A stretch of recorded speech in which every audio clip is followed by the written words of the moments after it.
So the second step to growing your Instagram is finding like-minded people like yourself. So the best way to do that is, let's go ahead and hop in Instagram. So now what you're gonna wanna do is you're gonna wanna search like-minded people. So for me, since I'm doing black and white photography, I wanna search people that I find the most interesting for black and white photography. So me personally, for instance, I love Alan Schaller, Jason Peterson's great. So let's go ahead and hop into one of them.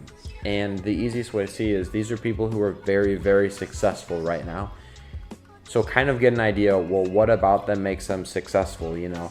Their page, very similar to mine, has that kind of same feel. So if I like this person and I kind of want to emulate how their whole setup has gone, and I want to emulate, you know, their progression for getting followers and all this stuff, you know, you're going to want to get some advice and some tricks from them. So if you can, reach out to them too.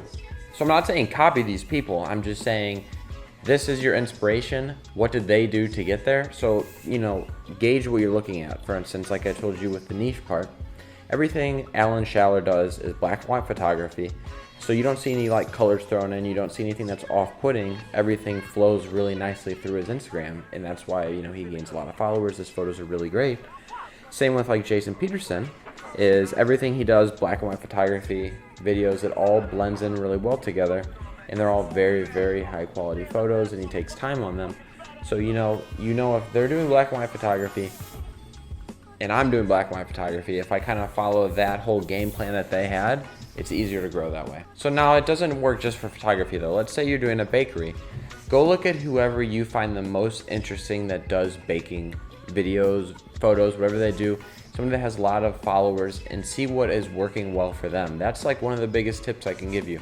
Same with like, let's say you're trying to be an Instagram model, go find somebody that you like and you want to emulate.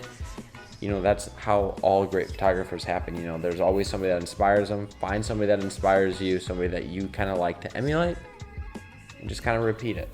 So once you find that person, just kind of get some ideas and some tips and some hints from them. And you'd be surprised on Instagram, a lot of the people you would DM, they actually respond to you. So you might get some responses actually giving you some help from people that you really like and you really like to follow. Now in the third video, let's talk about getting your first 1,000 followers.